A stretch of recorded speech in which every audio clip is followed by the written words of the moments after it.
Welcome back to my YouTube channel. तो आज की क्लास में लोग एक न्यू टॉपिक के बारे में बात करेंगे। वो होगा क्या कि एसी एंड डीसी में अंतर के बारे में बात करेंगे, है ना। डिफरेंस क्या है इसमें, उसके बारे में बात करेंगे। काफ़ी ज़्यादा डिफरेंस आप सबको पता होगा एसी और डीसी में, ठीक ना। एसी की अगर बात करें तो वो क्या होता है, अल्टरनेटिंग करेंट, है ना, अल्टरनेटिंग करेंट। और डीसी की बात करें तो वो डायरेक्ट करेंट। यही होता है इन दोनों में से, एसी और डीसी, अल्टरनेटिंग करंट और डायरेक्ट करंट। इसके बारे में बात करेंगे। एसी में बात करेंगे अल्टरनेटिंग करंट में, और डीसी में क्या होता है उसके बारे में बात करेंगे डायरेक्ट करंट में।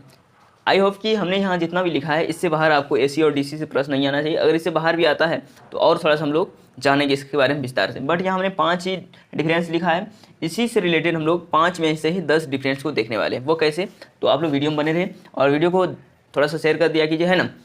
तो हम लोग अब क्लास में चलते हैं। क्लास में क्या है कि अल्टरनेटिंग करंट और डायरेक्ट करंट के बारे में जानना है। सबसे पहले अल्टरनेटिंग करंट कहेंगे किसको, उसके बारे में जानते हैं, है ना। अल्टरनेटिंग करंट क्या है, समय के साथ अगर उसका मैग्नीट्यूड और दिशा डायरेक्शन ही चेंज हो रहा है तो वो अल्टरनेटिंग करंट है, ठीक ना। अगर डायरेक्ट करंट की बात करें तो टाइम के साथ अगर उसका डायरेक्शन एंड मैग्नीट्यूड फिक्स्ड है, नहीं चेंज हो रहा है, नो चेंज है, तो वह डायरेक्ट करंट होता है। एक तरह से उसको कॉन्स्टेंट आप बोल सकते हैं, ठीक ना। कॉन्स्टेंट नेचर का होता है डायरेक्ट करंट, ठीक। अब यहाँ हमने वही लिखा है फर्स्ट नंबर में, एसी करंट जो है अल्टरनेटिंग करंट, इसका परिणाम और दिशा समय के साथ बदलता है, मीन्स चेंज होता है। टाइम जैसे जैसे चेंज होगा इसका मैग्नीट्यूड एंड डायरेक्शन भी चेंज हो जाएगा, ठीक ना। उसके बाद डायरेक्ट करंट की अगर बात करें तो डायरेक्ट करंट में हमने क्या लिखा है, इसका परिणाम और दिशा समय के साथ नहीं बदलता है। इसका परिणाम और दिशा समय के साथ नहीं बदलता है, जो हमने अभी आपको बताया, ठीक ना। नेक्स्ट की अगर बात करें तो 2 नंबर में हमने लिखा है इसकी आवृत्ति 50 हर्ट्ज होती है। इसकी आवृत्ति 50 हर्ट्ज होती है तथा इसमें परिवर्तन की प्लस माइनस 3% की छूट भी होती है। 50 हर्ट्ज तो होती है, बस अगर उसमें हमको कुछ फ्रीक्वेंसी को चेंजिंग करना पड़े, है ना, तो उसमें हमको प्लस माइनस 3% की छूट भी होती है, कर सकते हैं हम लोग, ठीक ना। बट डीसी की जो फ्रीक्वेंसी होती है वो 0 हर्ट्ज की होती है। कितनी होती है, 0 हर्ट्ज की। आपको प्रश्न क्या पूछेगा, ये पूछेगा कि डीसी की फ्रीक्वेंसी कितने होती है, तो आपको याद रखना है डीसी की फ्रीक्वेंसी 0 हर्ट्ज होती है, ठीक ना।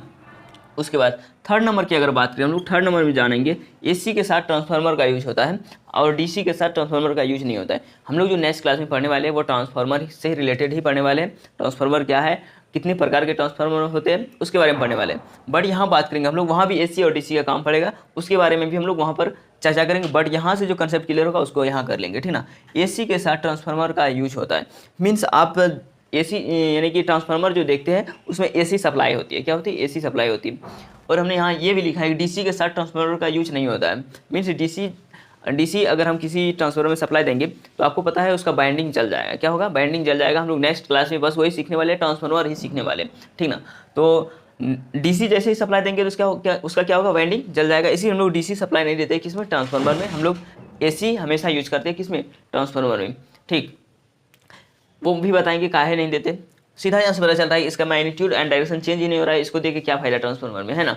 इसीलिए इसका वाइंडिंग को ही चला देता है, ट्रांसफार्मर का वाइंडिंग को, है ना। तो 4 नंबर में हम लोग देखेंगे क्या, एसी को डीसी में बदलने के लिए रेक्टिफायर का यूज करते हैं। एसी अगर आपके पास एसी सप्लाई है और उसको डीसी सप्लाई में आप कन्वर्ट करना चाहते हैं तो उसमें क्या करना पड़ेगा, आपको रेक्टिफायर ऐड करना पड़ेगा। क्या करना पड़ेगा, रेक्टिफायर का यूज करना पड़ेगा। और अगर आपको डीसी को एसी में परिवर्तित करना है, किसको, डीसी को, यानी डायरेक्ट करंट को अल्टरनेटिंग करंट में लेके जाना है, तो उसके लिए आपको इन्वर्टर का नाम सुने होंगे और बहुत के घरों में भी होगा। तो इन्वर्टर का यूज करते हैं हम लोग, किसका, इन्वर्टर का यूज करते हैं। आई होप कि यहाँ तक क्लियर होगा, ठीक ना। लास्ट में देखेंगे हम लोग क्या, एसी को दूर तक भेजना सुविधाजनक नहीं है, मीन्स यानी कि एसी को दूर तक भेजा जा सकता है ना। हमने डीसी का बता दिया था आपको। एसी को दूर तक भेजना सुविधाजनक है, क्यों, क्योंकि एसी को जब भी आप दूर तक भेजेगा तो इसमें ऊर्जा का जो एनर्जी का है जो है वो काफ़ी कम हरासमेंट होता है, यानी एनर्जी काफ़ी कम खपत होता है। बट अगर आप डीसी को, डायरेक्ट करंट को आप भेजना चाहते हैं तो वह दूर तक भेजना काफ़ी ज़्यादा सुविधाजनक नहीं है। क्यों, क्योंकि उसमें जो है एनर्जी का हरासमेंट बहुत ज़्यादा मात्रा में होता है, तो वो काफ़ी लॉस में आप चल जाइएगा अगर आप डीसी करंट को दूर तक लेके जा रहे हैं। बट आपके घरों तक जो सप्लाई आती है वो एसी का आता है। आपने देखा होगा कहाँ से आया, कितना दूर दूर से आता है। इसीलिए हमने लिखा है कि एसी को दूर तक भेजना सुविधाजनक है क्योंकि इसमें ऊर्जा का हरासमेंट बहुत कम होता है। बट डीसी को दूर तक भेजना सुविधाजनक नहीं है क्योंकि इसमें ऊर्जा का हरासमेंट काफ़ी ज़्यादा होता है, ठीक ना। अगर हम लोग बात करेंगे थोड़ा सा और, तो एसी को हम लोग क्या कर सकते हैं, बैटरी में संचित नहीं कर सकते हैं। मीन्स बैटरी में हम लोग क्या कर सकते हैं, नहीं रख सकते हैं इसको। एसी को हम, एसी सप्लाई को हम लोग बैटरी में नहीं ले सकते। But DC supply, direct current की अगर बात करें तो उसको हम लोग बैटरी में संचित कर सकते हैं, उसको व्यवस्थित रूप से रख सकते हैं, ठीक ना। उसके बाद इतना हम लोग देखे टोटली एसी और डीसी में। इसी से रिलेटेड आपके एग्जाम में प्रश्न आएंगे। अगर आपको डायरेक्ट पूछ दे कि डीसी के साथ यानी ट्रांसफार्मर में जो यूज़ करते हैं हम लोग वो एसी सप्लाई करते हैं या डीसी सप्लाई करते हैं, तो आपको आंसर देना है एसी सप्लाई का हम लोग ट्रांसफार्मर में यूज़ करते हैं, डीसी का नहीं करते हैं। क्यों? क्योंकि वाइंडिंग जल जाएगा, उसका जो कोर होता है, वाइंडिंग क्या हुआ कोर होता है, वो टोटली को जला देगा डीसी, क्योंकि हर हमेशा एक ही तरह का करंट उसमें जाएगा तो वो जलेगा ना। लेकिन अल्टरनेटिव में क्या होता है, कभी कम कभी ज़्यादा। इसीलिए आपने पढ़ा होगा कि एसी से ज़्यादा खतरनाक होता है कौन? डीसी। क्यों?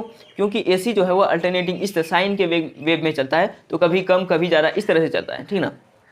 तो अगर करंट लग भी जाता है तो थोड़ा सा बचने का चांस भी रहता है। बट डायरेक्ट करंट जो है, ये डीसी करंट जो है, ये काफ़ी खतरनाक है आपके लिए। भूल कर भी इसके पलक में हाथ ना डालिएगा तो परमात्मा से मिलन हो सकता है, ठीक ना। तो ये जो काफ़ी इंपॉर्टेंट है कि एसी खतरनाक होता है या डीसी, तो डीसी सबसे ज़्यादा खतरनाक होता है, क्योंकि इसमें एक ही इन समय में जो है वो एक ही तरह का जाता है, यानी कि करंट एक ही तरह का सप्लाई होगा, उसका परिणाम और मैग्नीट्यूड में कोई अंतर ही नहीं होगा। अंतर नहीं होगा तो बॉडी को वो पूरा अंतर कर देगा, है ना, डिफरेंस बना देगा। तो एसी थोड़ा सा ठीक ठाक है, डीसी के तहत खतरनाक तो दोनों है, दोनों में से किसी के पलक में हाथ नहीं देना है भूल करके भी, कोई भी चपेट में ले सकता है। बट अगर समझा जाए अच्छी तरह से तो एसी जो है, एसी काफ़ी थोड़ा कम खतरनाक है, बट डीसी काफ़ी ज़्यादा खतरनाक है। क्लियर है? तो आई होप कि यहाँ तक क्लियर होगा कंसेप्ट। एसी और डीसी से रिलेटेड हमने आज बात की है, और नेक्स्ट क्लास में हम लोगों ने बताया कि आपको ट्रांसफार्मर से रिलेटेड बात करेंगे। ट्रांसफार्मर क्या है, ट्रांसफार्मर कितने प्रकार के होते हैं, आप लोगों ने स्टेप अप ट्रांसफार्मर देखा होगा, स्टेप डाउन ट्रांसफार्मर देखा होगा, उसका क्या वर्क है, क्यों इसको स्टेप अप कहते हैं, क्यों इसको स्टेप डाउन करते हैं, स्टेप डाउन को ही स्टेप अप क्यों नहीं कहते, स्टेप अप को ही स्टेप डाउन क्यों नहीं कहते। उन सभी टॉपिक्स के बारे में हम लोग कल की क्लास में मिलने वाले हैं, कल की क्लास में चर्चा करने वाले हैं इसके बारे में, ठीक ना। तो आज की क्लास को काफ़ी लोगों तक शेयर कीजिए ताकि कल की क्लास काफ़ी मज़ेदार हो, और ट्रांसफार्मर से रिलेटेड जितने भी क्वेरी हो आप सबों का, वो कमेंट बॉक्स में आप लोग छाप दीजिए। वहाँ से हमें भी पता चलेगा कि आप सब ना थोड़ा सा भी रिलेट है ट्रांसफार्मर। बहुत तो ऐसा कोई हो सकता है जो ट्रांसफार्मर नहीं देखे होंगे, वो जरूर कमेंट कीजिएगा। लगभग आदमी ट्रांसफार्मर देखे होंगे, तो उस ट्रांसफार्मर जो देखे हैं उससे रिलेटेड आप कुछ बातें हमसे शेयर जरूर कीजिएगा, ठीक ना। तो मिलते हैं हम लोग नेक्स्ट क्लास में। आज क्लास बस यही तक रखते हैं, ठीक।